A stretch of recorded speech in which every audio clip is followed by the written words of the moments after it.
My name is Olivia. I'm 32 years old, and for a brief window in my life, I thought I had finally found peace at work. That may sound like a low bar, but if you've ever worked in corporate long enough, you know what a luxury that can be. I was hired 3 years ago as a project coordinator at a mid-sized tech firm. Nothing flashy. Not a unicorn startup or a billion-dollar brand. Just a well-run, moderately stressful company that paid decently and, at the time, had a healthy culture. A rare combo, right? And I lucked out with my manager, Paul. He was one of those rare people in middle management who didn't let the title go to his head. Paul was supportive without hovering, critical without being cruel. He trusted me, truly. If a deadline slipped, he didn't immediately look for someone to blame. If a client had unreasonable demands, he backed me up instead of folding to pressure. He never asked to be CC'd on emails. Never micromanaged a single line of my reports. When I proposed a new process for organizing our digital assets, he didn't just approve it, he pitched it to his own boss like it was a brilliant move. And made sure I got the credit. I grew under Paul. That's the only way I can put it. I stopped triple-checking my sentences before hitting send. I stopped holding my breath every time my calendar dinged. I actually, and I mean this, looked forward to coming in on Mondays. That's how I knew I was safe. And then, he got promoted. We all congratulated him, of course. He deserved it. I brought him a bottle of that overpriced single malt scotch he liked, wrapped in gold tissue paper and placed it on his desk with a handwritten note, "Thank you for making work feel like something I could believe in." He smiled and said, "You'll be fine, Liv. I trained you better than to panic." I wish that were true. Meredith arrived 2 weeks later. Her resume was impressive. Ivy League degree, former consultant for a Big Four firm, multiple leadership awards I hadn't even heard of. She walked into the building like she'd already been running it for years. Everything about her was calculated, her posture, her clipped speech, her razor-sharp pantsuits. She didn't make small talk. She didn't ask how we were doing. Her first meeting with the team lasted 7 minutes. She introduced herself by reading directly from a sheet of paper and ended with, "I believe in structure, clarity, and accountability. I expect the same from each of you." No warmth. No curiosity. Just expectations. That first week, she asked for individual one-on-ones with every team member.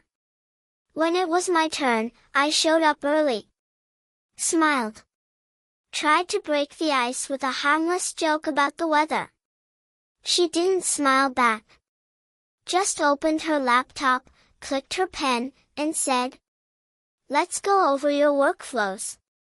No problem, I thought. I'd prepared some dashboards and brief notes. But she didn't look at the dashboards. She wanted to see the raw process, how I updated task statuses, why I used certain labels, who approved what and when. She asked about things Paul never even mentioned. At one point, I explained that I color-coded my in-progress tasks as orange instead of the company standard yellow, because orange stood out more for me visually. She stared at me, dead serious, and said, "Personal preference isn't policy. Let's fix that moving forward." It was such a small thing, color labels. A blip in the workflow. But her tone, it echoed in my head for hours after. I stayed late that night manually changing every project label on our board. Then came the daily syncs. 9 a.m. sharp. No exceptions. No flexibility. At first, I thought she just wanted to understand the projects better, fair enough. But the check-ins weren't check-ins. They were interrogations. She didn't just ask what I was doing. She wanted to know why I assigned that task to Aaron instead of Daniel, why I estimated 3 days for a deliverable instead of 2, why a stakeholder hadn't replied to my email yet. She once told me, silence from a client is not an excuse for delay, it's a sign you didn't follow up properly. I'd sent the client 3 emails. With read receipts. I told myself I was overreacting. That I needed to be patient. Maybe she was just under pressure to perform in a new role. But when I logged into my inbox one Monday and saw an invite from her titled, Weekly Email Review, Your Outbound Communications, my stomach dropped. That's when I knew this wasn't about ramping up. This was about control. She CC'd herself on every email I sent after that. And not just external clients, even internal Slack follow-ups. She started replying to things before I could. One time, a developer asked me a simple question about deadline flexibility. I was typing a thoughtful response, trying to balance realism and optimism. Before I could hit send, a ping appeared. Already responded, she messaged me privately. And sure enough, her reply was already there, stiff, overly formal, completely tone-deaf. The developer messaged me after. Is she going to answer all your emails now? Feels weird. Weird. Yes. That was one word for it. But the one I was beginning to feel? Powerless. Meredith didn't just supervise. She didn't just manage. She infiltrated. There's no other word for it. Within a month, she had inserted herself into every corner of my workflow. Every document I opened, every calendar invite I sent, every email, every Slack thread, her name was there. Watching. Commenting. Tweaking. Hovering. At first, I tried to keep up. I wanted to be seen as adaptable. I tried so hard to anticipate her edits that I started second-guessing even the smallest things. Should this bullet point be a dash instead? Would she want a different verb? Is please advise too soft? Too aggressive? Every draft I wrote began to sound more like her, cold, clipped, transactional. And even then, she wasn't satisfied. One Thursday, she added a new requirement to our team workflow without warning, a daily status log. Each of us had to fill out a spreadsheet by the end of every day listing what we had accomplished, broken down hour by hour. When I asked what the purpose was, she replied, transparency. If we want to identify inefficiencies, we need to know exactly where time is going. I wanted to scream, my time is going into filling out this stupid spreadsheet. But I didn't. I just nodded and spent 20 minutes every night reconstructing my day in 60-minute blocks like a school child on detention. One day, I noticed something strange. I was about to assign a task to James, one of our engineers, when I saw that he'd already been assigned it, by Meredith, 5 minutes earlier. Not only that, but the task had been renamed, its priority changed, and the deadline shortened by 2 days. I messaged her privately. Hey, I was about to assign that item to James, just wondering if there was a change I missed. Her reply. No change. I just cleaned it up. Cleaned it up. It was happening more and more. Tasks reassigned without telling me. Deadlines moved. Meetings rescheduled without consultation. She didn't need me to lead anymore, just to implement. I started to wonder if she even saw me as a human being, or just an extension of her calendar. Then came the moment that really pushed things over the edge. I was in the middle of a presentation to a key client, a quarterly update, the kind I'd done dozens of times. I had the deck polished, rehearsed, and ready. 5 minutes in, Meredith interrupted. Not with a question. Not with a clarification. But with a complete takeover. She said, "Actually, let me walk you through this part," and then screen shared a different version of the deck, one I had never seen before. One that she had clearly been working on in secret. She redid my charts. Rewrote my talking points. Rearranged the entire sequence. I sat there, smiling like a hostage, watching her breeze through the very project I had lived and breathed for 3 months, while the client nodded along, unaware that the woman presenting wasn't even on the team until recently. After the call, I confronted her gently. I said, "Just to clarify, are we moving forward with your version of the deck from now on?" Her response? "Let's not be territorial. We're all one team, Olivia. Let's focus on impact, not ownership." I went to the bathroom and cried.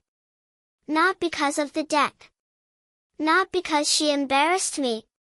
But because I finally understood, I was being erased. My coworkers started noticing too. Erin, who sat next to me, leaned over one day and whispered, "Are you okay? You've been so quiet lately." I wasn't okay. I wasn't sleeping. I'd wake up at 3 a.m. wondering if I forgot to update the project timeline or use the correct font. I started having stress dreams, entire PowerPoint decks collapsing, tasks blinking red, Slack notifications piling up like sand in an hourglass. Every day, I checked our team chat like it was a minefield. Every ping felt like a countdown. One night, I stayed 2 hours late fixing a proposal draft because Meredith had left 37 comments on a 2-page document. 37. The last comment read, "Let's remember to write like professionals, not bloggers." That was about a sentence that began with, "while we wait for approval." Apparently, she wanted, pending approval from client, the next step is.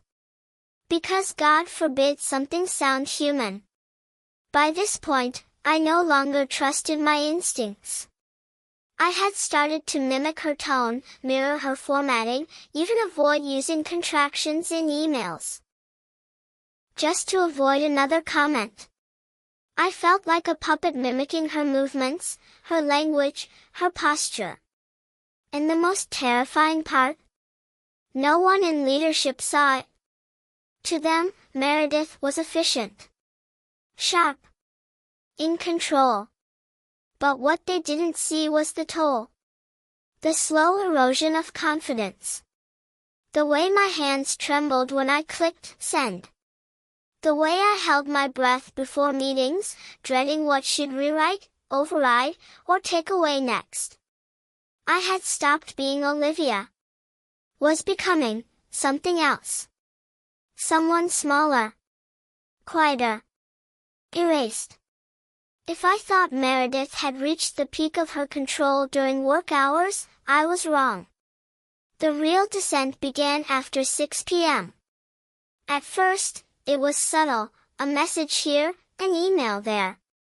A quick note sent to my inbox around 7:15 p.m. Just a thought for tomorrow's sync, take a look when you have time. I told myself, it's fine. I'll check it in the morning. But then came another message. This time at 9:42 p.m. Hey, reviewing your deck now. Slide 6 feels a little light. Let's beef that up before morning. And then 10:23 p.m. Oh, also, remember to attach the updated quote spreadsheet. Would hate for that to slip through. They weren't requests. They were obligations disguised as gentle nudges. I stopped sleeping properly. My laptop, which once lived closed on the kitchen counter after 6, started creeping back onto the couch. Then onto the coffee table. Eventually, it lived on my bed. I'd check Slack right before brushing my teeth, and again before climbing under the sheets. I kept telling myself I wouldn't reply. But my heart raced until I did. Because if I didn't, she'd bring it up in the 9 a.m. sync. I sent that note last night, surprised I didn't see a response. She'd smile as she said it, but it wasn't a smile. It was a warning dressed in professionalism. And I started obeying. By week 6, I was replying to messages at midnight. Reviewing decks at dawn. My eyes stung every morning. I kept 2 mugs on my desk, one for coffee, one for tea, just to stay conscious. When I tried to set boundaries, gently, she pushed back harder. I once replied, "I'll take a look first thing in the morning."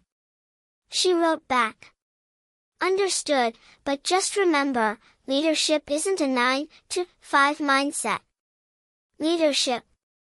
As if my entire worth depended on how quickly I could sacrifice myself. Then came the weekend texts. Yes. Texts. She somehow got my number from the company directory and messaged me on a Sunday morning while I was grocery shopping. "Hope you're enjoying your weekend. Quick idea for Monday, what if we pivot the Q2 proposal slightly to include customer lifecycle mapping?" I stood frozen in front of the dairy aisle, my phone in one hand, a carton of eggs in the other. Not only was I being monitored, now I was being followed into my personal life. I started lying to my friends. I'd cancel dinner plans and say I was sick. I skipped a movie night with my sister because Meredith sent me a file to just glance at if you have a second. Of course, she added. No rush. Totally up to you. But it was never really up to me. Because when Monday came, she'd always ask, "Did you get a chance to look over my notes this weekend?" And if I said no, she'd pause, just long enough for the guilt to set in, then say, "Let's make sure we're a little more proactive next time." I stopped recognizing myself. I became quieter. My eyes were always tired. I didn't laugh anymore, not even at the dumb memes Aaron forwarded me during lunch breaks. I couldn't focus on books, couldn't stay present in conversations. I began to dread the sound of notifications. Slack. Gmail. My ringtone. They were all the same, anxiety in a different pitch. Once, I got a message at 6:34 a.m., on my birthday. Happy birthday!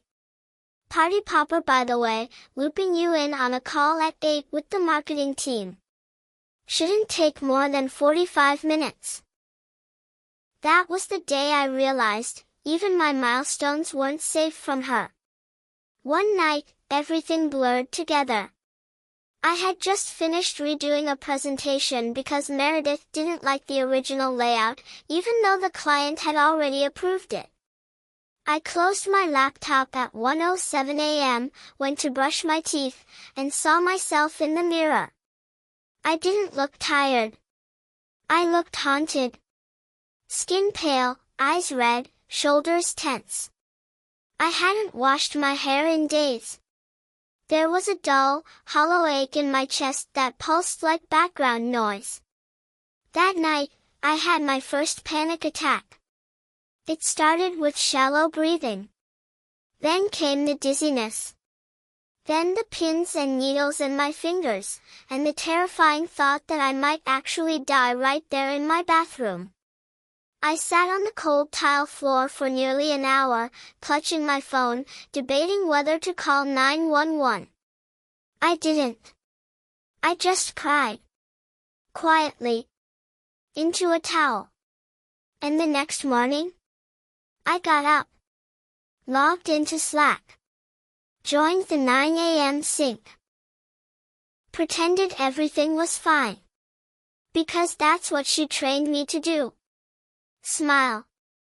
Comply. Erase yourself. There's a moment, a very specific, soul-splitting moment, when you realize you've gone past your limit. Not just tired. Not just burned out. Broken. And for me, that moment came on an otherwise ordinary Thursday morning. I woke up with the same heaviness in my chest that I'd been carrying for weeks. The kind that made you want to stay in bed forever, or disappear for a while, or, if you're honest, never come back at all. But I pushed myself up. I always did. Showered, dressed, logged into Slack at 8:59 a.m., just in time for Meredith's daily sync. She joined the call with her usual tight smile, hair perfectly styled, tone as flat and polished as always. Morning, Olivia. Let's walk through the deck for the Townsend meeting. I pulled it up. It was a presentation I'd spent 3 days assembling. Not just clean, it was flawless. Every chart aligned, every sentence reviewed 10 times. I'd even incorporated her preferred phrasing and slide transitions. I shared my screen and began. Slide 1, Overview. Slide 2, Market Forecast. Slide 3, Project Breakdown. Then she stopped me. Wait. Go back. My heart skipped. This chart, it's too busy. And why is that font 14 points instead of 12? We use 12. Consistency matters, Olivia. I opened my mouth to explain that the client had requested a larger font for readability, but she didn't give me the chance. And let's take a moment to talk about the phrasing here. Modest growth sounds weak. Try measured expansion. We're not here to understate value. She then proceeded to take control of the screen. In real time, she edited my deck. Changed the title, altered the layout, resized every element. And all I could do was sit there and watch. Slide after slide, 43 edits in total. Tiny, obsessive, unnecessary. But with each click, I felt something inside me begin to splinter. This wasn't feedback. It wasn't collaboration. It was erasure, masked as refinement. When she finally relinquished screen control, she smiled as if she'd done me a favor. Much better. Let's aim for this level of polish moving forward. I don't remember how I responded. I think I nodded. Maybe I typed, got it. What I do remember is leaving the call, closing my laptop, and just staring at my desk. My fingers trembled. My breathing became shallow. My ears started to ring, that hollow, high-pitched tone like you're underwater. I stood up, meaning to go to the kitchen and get water, but my knees buckled. I caught myself on the edge of the desk. The world spun. I clutched my chest. I thought I was having a heart attack. I don't know how long I sat on the floor, curled up with my back against the wall. But eventually, I found the strength to call my doctor. He saw me that same afternoon. I broke down in his office. Sobbing, shaking, apologizing for overreacting, like a child scared to get in trouble. He didn't judge. He didn't rush. He just listened. And when I was finally able to breathe again, he said gently, "Olivia, what you're experiencing is acute stress disorder. If we don't intervene now, it can evolve into something far more serious. He signed a medical leave note on the spot. 2 weeks. No laptop. No email. No sinks. I went home, collapsed on my couch, and cried harder than I ever had in my adult life. Not because I was weak, but because I'd finally been told what I was feeling was real. That I wasn't too sensitive. That I wasn't overreacting. That the weight wasn't in my head, it was on my shoulders, my chest, my spine. It had been there for months.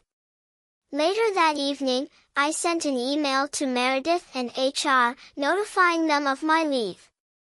Within 10 minutes, she replied. Not with concern. Not with warmth. But with this. I'm sorry to hear you're overwhelmed.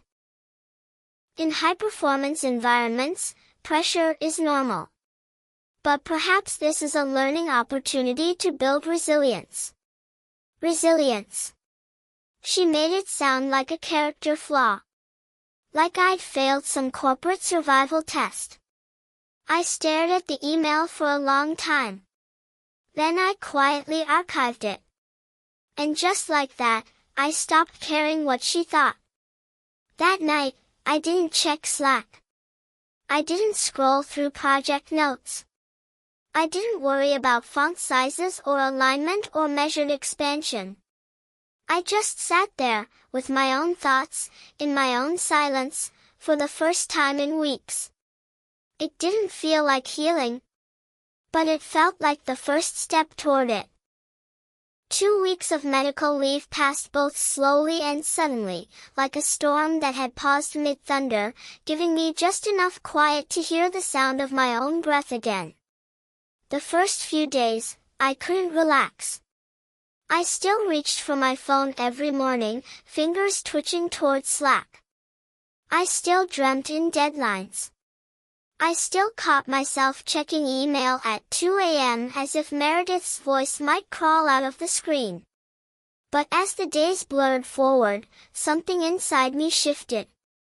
I stopped responding to guilt.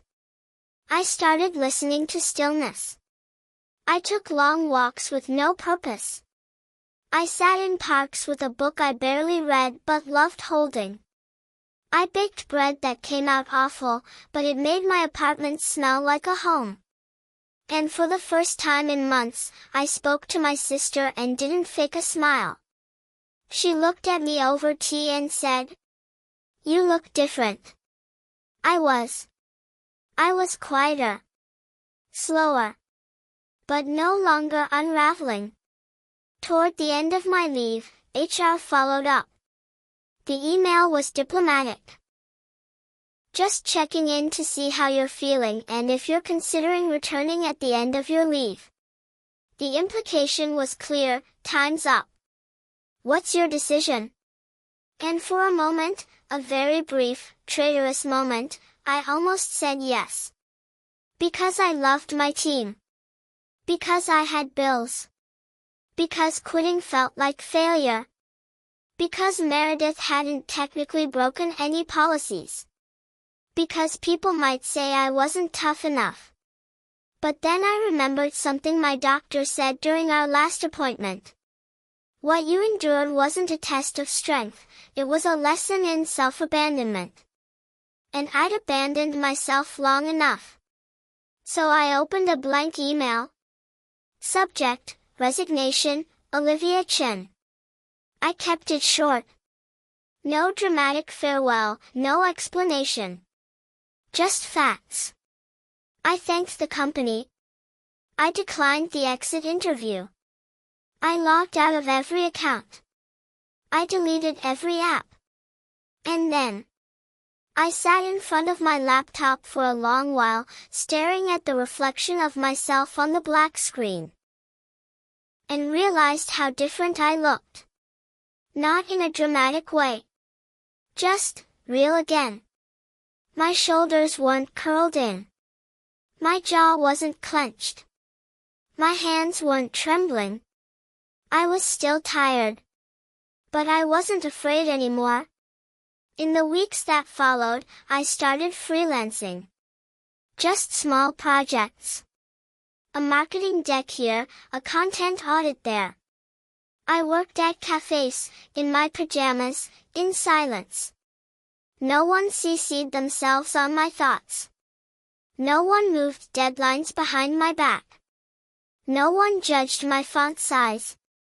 I even turned down a full-time offer from another company. Not because it wasn't good, but because I needed time. Real time. The kind you don't get back once it's spent being someone else's puppet. Months later, I heard through a former teammate that 3 more people had left under Meredith. One submitted a formal complaint. Another transferred to a different department. HR had finally taken notice, apparently. But it didn't matter anymore. I had already left. And not just the company. I had left the version of myself who stayed small to make others feel big. The version who confused survival for loyalty. The version who mistook productivity for worth. If there's one thing I've learned from all of this, it's this. You don't owe anyone your piece just because they sign your paycheck. And micromanagement? It's not leadership. It's control, wrapped in anxiety, weaponized through power. But healing, real healing, begins the moment you say, enough. Not with anger. Not with tears. Just with clarity. So if you're reading this, and you feel like someone has chipped away at you piece by piece until there's nothing left but a title and a time card, walk away. Because sometimes, quitting isn't the end of your story. It's the beginning of getting your life back.